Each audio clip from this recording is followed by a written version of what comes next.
چاو توتی، از تورین بهتون سلام میکنم.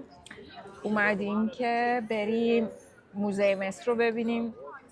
دومین موزه مصر از لحاظ تعداد آثاره تو دنیا، یعنی بعد از مصر این بزرگترین موزه مصره و قراره که کلی جای خوشگل رو ببینیم. الان یه قهوه فوق‌العاده اسپشیال ایتالیایی می نوشیم و میریم به سمت موزه.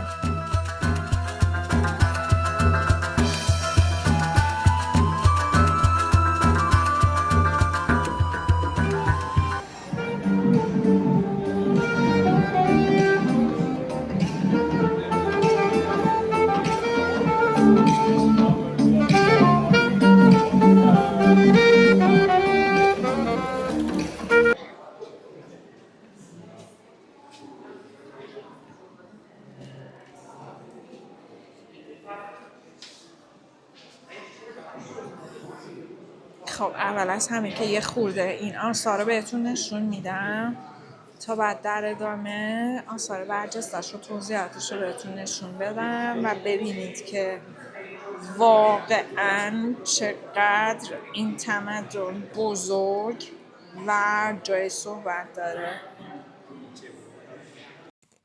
جزء اولین سالن هایی که وقتی که از موزه مصر تورین بازدید میکنیم با اون روبرو میشین، انواع چوب هایی هست که در آثار استفاده شده، در تابوت ها، مجسمه ها، عصاها، اشیاهای روزمره و نمادین و تابلوهای تزئینی. دقیقا روبروی قسمت چوب ها قسمتی رو ما داریم که اکسیدهای رنگی هستن که در این آثار استفاده می شدن. یه چیز خیلی جالب که بود، زعفران هم اینجا بود و خیلی از بازدید کنندگان گفتن که زعفران هم استفاده می شده.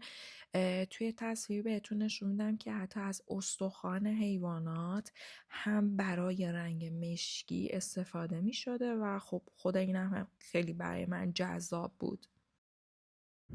نشون دادن تمام آثاری که توی این موزه فوق‌العاده وجود داره واقعا کار خیلی سختیه. من بعد از 4 یا 5 بار بازدید کردن از این موزه و ولاگ گرفتن میتونم بهتون بگم که دیدن این موزه خالی از لطف نیست. اگر که تورین میاین این موزه رو حتما ببینین. مثلا همین یک قالبی بوده برای آثار گلی که در ادامه میبینید. ظروف سفالی هم در این موزه بسیار فاخر هستن و تعدادشون خیلی زیاده، زیادتر از اون چیزی که حتی فکر بکنید.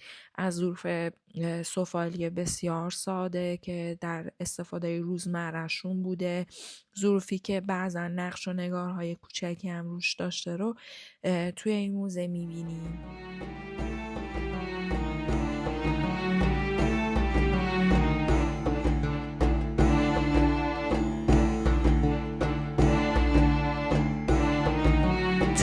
قسمت 3 تا بطری رو میبینید که یکیش سفالی بوده و بطری های روزمره‌ای که الان استفاده میشه.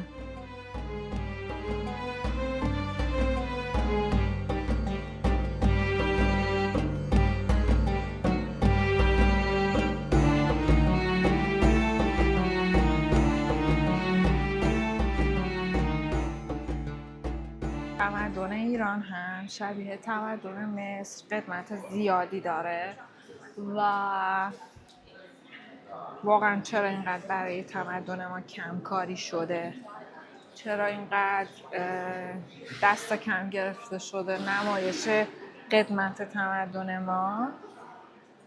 و وقتی که من یه سری جای اینجوری میام خیلی هم بابت اینکه توی یه جای تاریخی هستم و آثار تاریخی رو در این عظمت میبینم خوشحال میشم، ولی ناراحت هم میشم.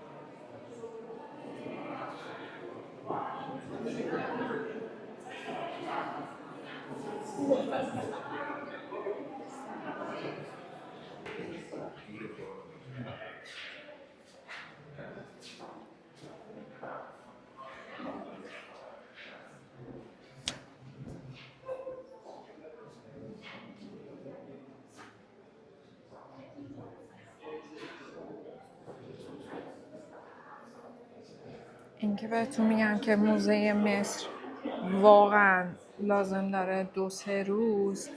این تازه هنوز یه طبق است که ما داریم میبینیم.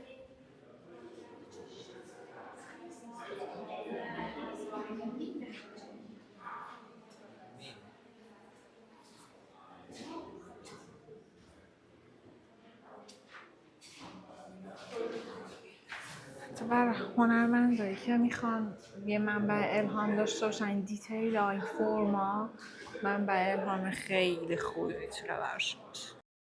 اینجا میرسیم به سالن مورد علاقه خود من که آثار سنگی هستن، آثاری که بسیار بسیار دیتیل دارن.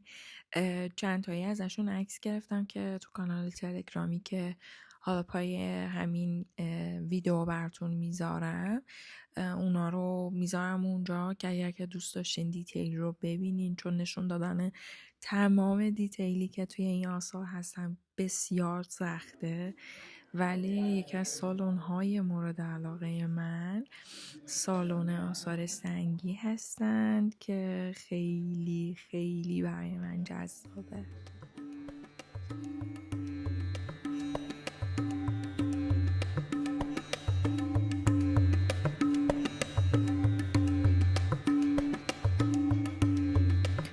چیزی که خالی از لطف نیست گفتنش اینجا اینه که من موزه مصر رو دوست دارم به خاطر اینکه اون آثار و اون نقاشی ها و اون طرح‌ها به من به عنوان یک طراح لباس و صاحب یک برند خیلی کمک میکنه. پس تو هم اگر که هنرمند هستی میتونی از این آثار استفاده بکنی برای یک منبع الهام، برای خلق یک اثر هنری که یک منبع الهام بسیار قوی از یک تمدن بسیار بزرگه.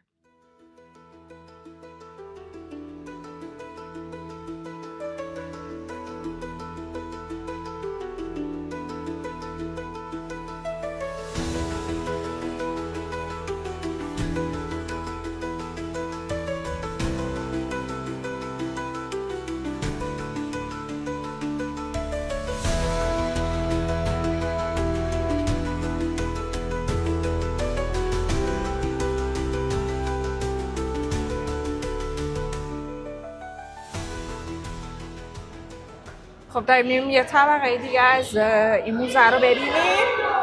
اینجا بچه مدرسه یا هم هستن، معلومه که صداشون میاد و بریم ادامه شگفتی سفرهای علمی. این طبقه داریم میریم بالا و الان فکر کنم واضح شد که چرا این موزه یکی از دومین موزه بزرگ مربوط به آثار مصر. من سعی کردم که QR کد هایی که توی این موزه هست رو با دقت هم فیلم برداری بکنم، هم عکس‌های دقیقی بگیرم که شما بتونین استفاده بکنین، تور مجازی بیاین. اینا رو حتما توی یه کانال تلگرام براتون میذارم.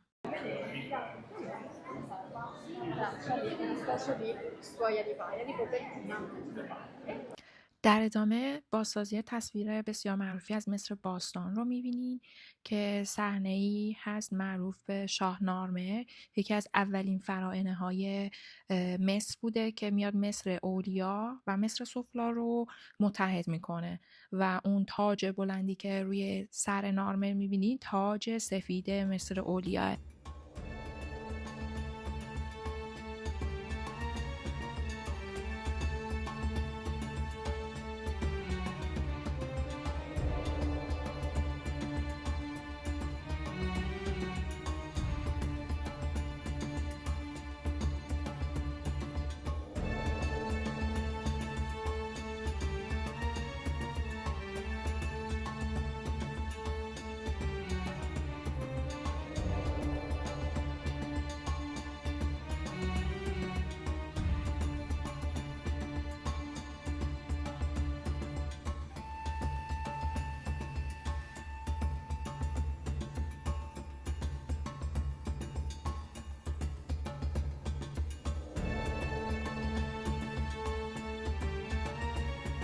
در مورد این مجسمه باید بهتون بگم که این یک زن اشرافزاده یا همون ملکه مصر باستانه.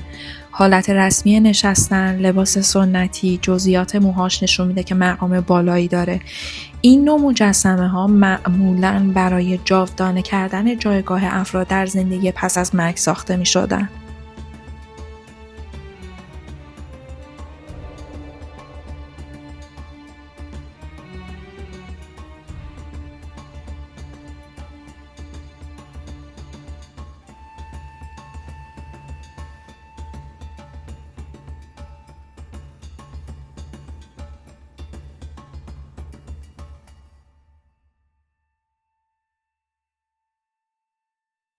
قطعه چوبی که الان در تصویر می‌بینی نمونه‌ای از بالشت‌های اولیه هستن که در مصر باستان بودن. نکته ویژه این اثر که لوح سنگی یاد بود به طور ویژه به 2 نفر به نام تی و نفرو اختصاص دارد. در این صحنه آنها با نامهایشان شناسایی شدند و در حال دریافت هدایای غذایی در زندگی پس از مرگ خودشان هستند. بریم قسمت مومیایی ها. تقریبا میتونم بگم همه چیزو مومیایی میکردن و خب یه مومیای انسان، من مومیای سگ، گربه، میمون هم دیدم.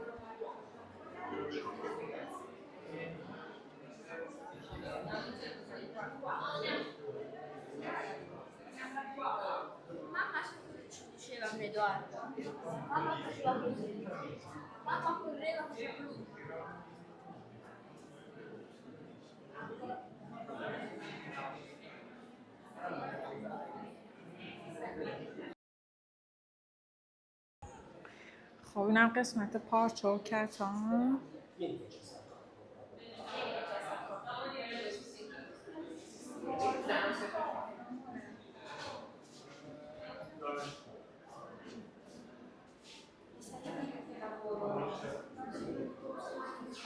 واقعا 3 روزو در حالت خوشبینانه میخواد این موزه. مرسی که تا اینجای ویدیو همراه من بودین. کانال من رو سابسکرایب کنین اگر که تا حالا سابسکرایب نکردین، کامنت بذارین، لایک بکنین و یه تشکر ویژه‌ام از اون آدمایی دارم که برای من دونیت میکنن، انگیزه میشه برای ادامه مسیر برام. این نقاشی دیواری توی یه مقبره پیدا شده. توی هر ردیفش یه بخش از زندگی روزمره رو داره نشون میده. ردیف بالا مراسم موسیقی، وسط کارهای کشاورزی و ردیف پایین دامداری. گاوها با طرحهای خاص نشونه ثروت و نعمتن. این سبک طبقه بندی امضای هنری مصری هاست، چون میخواستن زندگی رو توی آخرت هم ادامه بدن. توی موزه مصر که بیاین واقعا انرژی این آثاری که اینجا هست رو دریافت میکنید و ممکنه که تاثیر بذاره روی حس و حالتون.